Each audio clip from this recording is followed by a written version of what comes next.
One of my favourite lures to work for barramundi, mangrove jack, bream and flathead down south, they'll catch almost anything, is the ZEREK shrimps. Now there's a live shrimp and there's the absolute shrimp.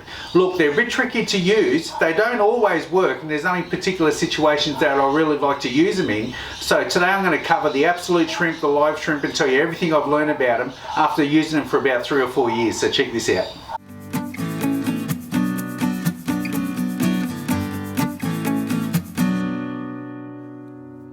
Look, the Zurich prawn is one of those lures that has a slightly hidden hook on it. I wouldn't say it's completely hidden because most of the time when you retrieve it back, the hook's quite exposed.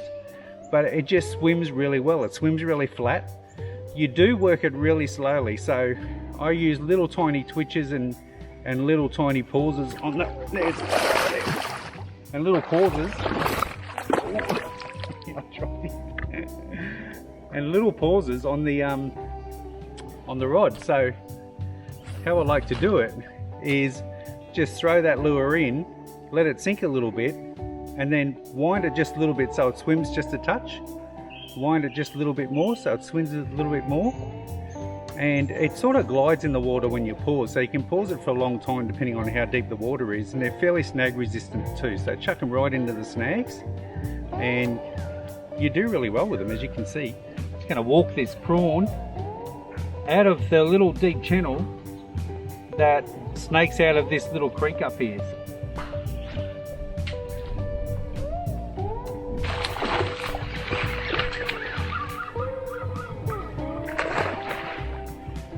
On the prawn, the Zurich prawn.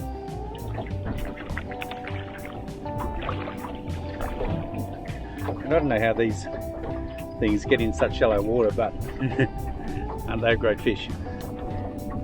And of course on the prawn, everything eats a prawn. Now the first one in the shrimp range from Zurich to come out was a live shrimp, and it's got this segmented body and it's held together by like a mesh. That's pretty tough. I've actually never had one break away or bitten off or anything like that.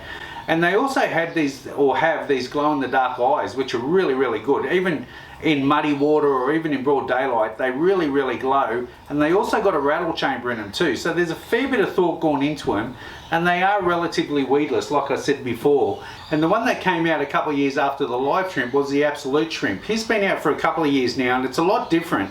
It's still got a segmented body, but it hasn't got the mesh holding it together. Even though hasn't got any mesh holding it together, they're still pretty tough. They do bust off once you've had quite a few fish on them though. They've got a massive exposed hook on them, which gives you a really good hookup ratio, especially for barramundi. The hookup ratio on these for barra is about double of what the live shrimp is, so it's a good setup. It has a different toe point. The toe point's up on top of the shrimp's head. They don't have the glow in the dark eyes, and they don't have a rattle chamber in them, so they're a lot different. And they also got a lot more weight in them. You'll see pull tested here.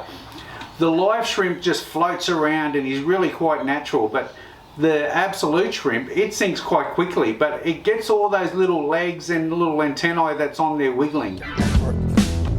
Oh, it's a jumper.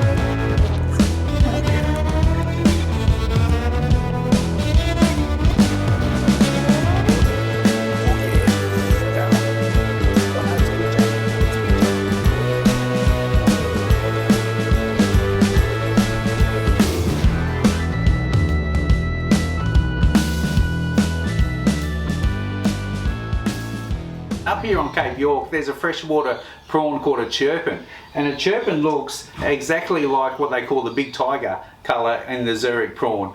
But funny enough, I throw a white one at them all the time, complete opposite colour, and they belt the white just as often as they belt the black one. So great option.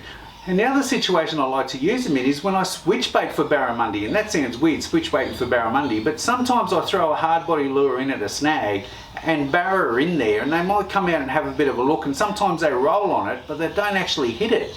They're a bit too lazy or not really hungry enough to eat a big barramundi lure.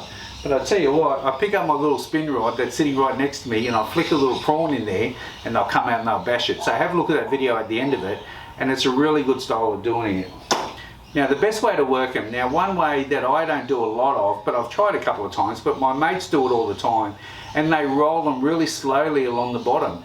I like to throw the lure and lift it off the bottom in little tiny hops, lift it off in little tiny hops, lift it in little tiny hops, and that seems to get a lot of attention. I can do that over the top of weed beds, I can do it over the top of lily pads, I can do it into snags, I can do it even on open sand flats or in barramundi drains and stuff like that. Look, works really well. But another thing you can do with the live shrimp is you can take this hook out, replace it with a standard jig head, and put a stinger treble on the bottom of it to really improve your hookup ratio, because with that hidden hook, the hook doesn't really get exposed all that well and the hookup ratio is really quite poor. But when you put a treble on the bottom of that, it improves your hookup ratio dramatically, but it's not weedless anymore. So put a big open jig head on there and a treble on the bottom, and I'm going to show you exactly how to do that as well. So a little trick with the Zurich is that you can get rid of this weedless hook in the live shrimp. You can't do it with the absolute shrimp, so just pull that weedless hook straight out. And you also need to get the rattle chamber out. Now the rattle chamber's glass, so be careful with it, don't bite down on it or anything like that. And if you just squeeze the plastic and wiggle him out, he'll come out like that. There's your rattle chamber out. And once you've got that rattle chamber out, you can get I like to use the TT Headlocks jig head.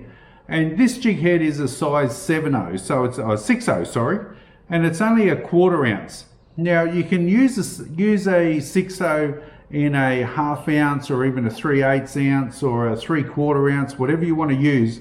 But I like to use the 1/4 ounce because I'm going to show you how to rig this up with a stinger hook on it, where I can use it out of drains and stuff like that for barramundi. So what I do with it is I just put it straight through like a normal jig head, through the hole that the rattle chamber came out of, and then I can pull it out of that slot where the weedless hook used to come through, and I'm going to put my jig head in.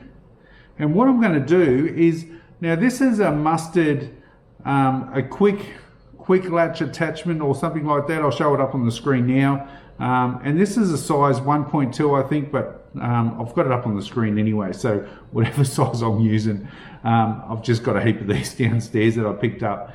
Now the reason why I use this attachment in this particular size is it slides over that 6/0 hook's barb perfectly. So there you go, just pops over.